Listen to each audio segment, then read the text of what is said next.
Used to average 10 plus miles a day when you were in boot camp. Now, a couple miles in running shoes feel like a grind.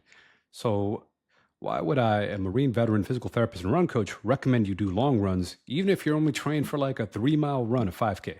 So, stick with me. I'm going to show you why this one workout type of run can rebuild your health, boost your endurance, and bulletproof your heart.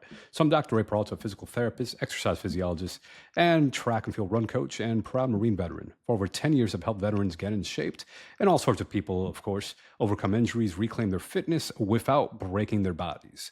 So in this video, I'm going to walk you through why long runs are one of the most powerful tools you can use to rebuild your cardiovascular health, boost endurance, and get lean and strong, whether you're training for a marathon or just want to drop 15 pounds.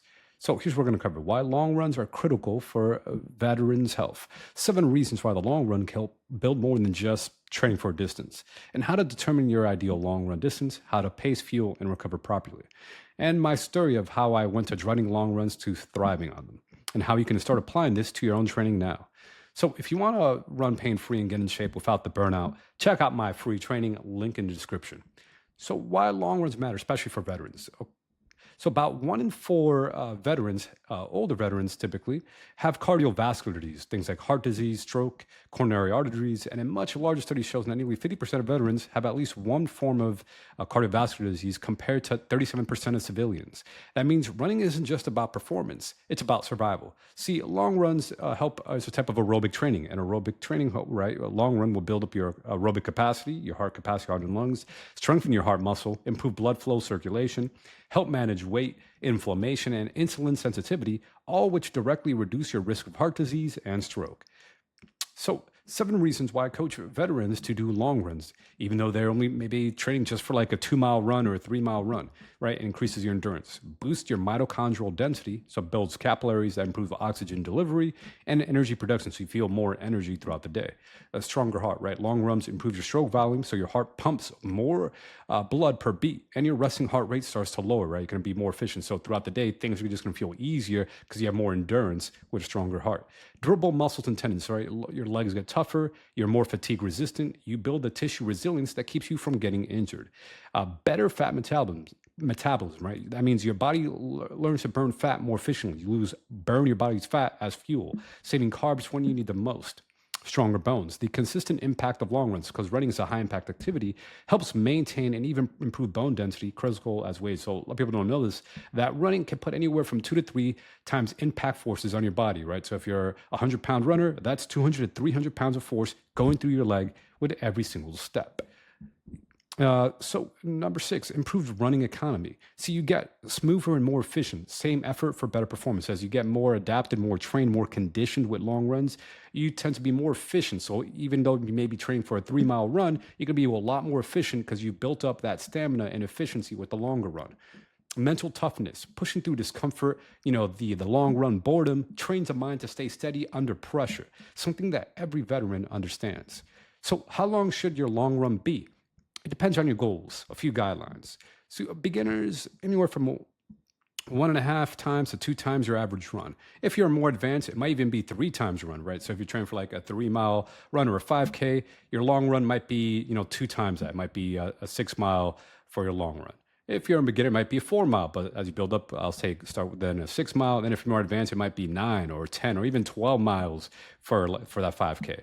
Or maybe you're training for a 10K and your long run might be 12 miles, or maybe you're training for a half marathon. Your long run might be 16 miles, or maybe you're training for a full on marathon. Your long run might be 18 miles, but if you're more advanced, it might be 20. It might even be 30 miles for a long run if you're very advanced. General rule of thumb is that the long run should be 20 to 25% of your weekly mileage, right? So if whatever you run throughout the week, look at your week total, and then your long run should be about a quarter of that. And yes, sometimes longer than your desired race, distance, or event, because aerobic adaptations only happen when you spend time in that training zone, that long run training zone. So, right. So even though you want to run fast for like a 2 mile run, you still want to have a good aerobic engine, and the long run is going to help that. So how to pace your long runs? Long runs should typically feel easy, right? Do the talk test. It should feel conversational. If you're going to use heart rate, it should be 50 to 70% of your heart rate max. Another formula is that, hey, if you're like training for a 5K, then your long run pace should be about 90 seconds 45 to 90 seconds slower than your 5K pace. And then if you're training for a marathon, same thing, about 30 to 90 seconds slower than your marathon pace. And advanced runners can mix in surges or fast finishes. For example, let's say you're training for a marathon or a half marathon, the last 5K of your long run, you could go fast, right? You finish a fast finish, right? But, work on pacing, build your base first, right? If you're a beginner, just stick with a long run easy the whole time through. And as you get more intermediate or advanced, you could play around with different styles of long runs. So how to fuel for your long runs? If you're doing a long run, it's longer than 90 minutes. You need a fuel. So every hour, make sure you're taking 30 to 60 grams of carbs. But if your long run's really long, like we're talking like a 3-hour long run, like you're training for an ultra marathon, then you might need 90 grams of carb per hour. 300 to 600 milligrams of sodium, especially in the heat. But if you're a very salty sweater, you might even need 1,000 milligrams of sodium per hour. 24 to 32 ounces of fluid, right? Make sure you're sipping. You're not just chugging it. You're not just waiting for the hour, just chugging a whole, liter of fluid, right? Space it out. So like every 15 minutes, you're sipping on the fluid, taking some gel, eating some gel or carbohydrate or whole food, etc., whatever works for your body. Test this stuff out. Pro tip, you also want to weigh yourself before and after a long run, just so you can see, what your actual sweat rate is. So if you're not sure, just do that one time during the season, right? So during the summer season, for example, and then see what's your actual sweat rate per hour. Every pound lost is about a 16-ounce deficit. And that's how much more you need the next time, right? So you're like, okay, how much more fluid do I need? Whatever you lost is what you want to replenish during your long run, and keep an eye of that for subsequent long runs. So how to recover from long runs? Long runs take time, and recovery is essential. So typically you want to eat some carbs and protein within 2 hours. Some experts recommend a 4-to-1 ratio of carbs to protein, right? Having, 4 times as many carbs as protein.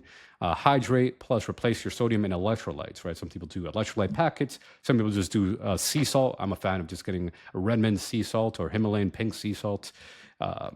Also, you want to take a day off after the long run, right? Skip the recovery run. You're not really recovering if you're running. Just go for a walk instead, right? Maybe go for a 20, 30-minute walk on the day after a long run. I typically tell people who work Monday to Friday, your typical 9 to 5, Monday to Friday people, do the long run on Saturday, have Sunday as your off day, right? And then on your off day on that Sunday, let's say you go for like a 20, 30-minute just easy walk, then foam roll for 10 or 20 minutes on the hot spots. That's going to go a long way for the recovery. And then make sure you prioritize sleep. Some people could get away with 7 hours of sleep. Some people actually need 9 hours of sleep, right? But at the very least, most people need at least 7 hours a night of sleep. So make sure you get your 7 hours of sleep, but also consistently, right? Even on the weekends. Sleep is where the real recovery happens. And I'll probably say it's like the number one recovery tip or hack is just getting enough sleep. So many people are looking for recovery boots, ice plunges, colder plunges, laser therapies and things. Sure, you can use those things in addition to, but it shouldn't be a substitute for proper sleep, right? If you're not sleeping properly, if you're sleep deprived, those tools are not going to make up for sleep deprivation. When I was training for a marathon, I hated long runs. I'd feel wiped out the rest of the day.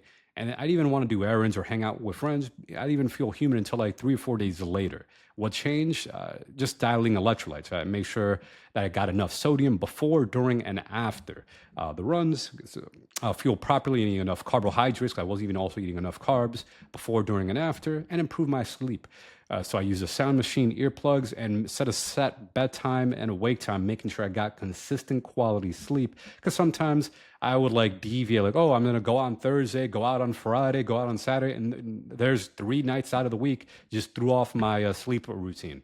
So now I bounce back faster. Sure, it might be boring because then I'm more consistent with the sleep, but I actually look forward to the long runs because they build me up and not break me down. So if you're a veteran looking to run stronger, recover faster, and avoid injury, I created free training just for you. Click the link in the description to get instant access. Let's train smart and not self-destruct.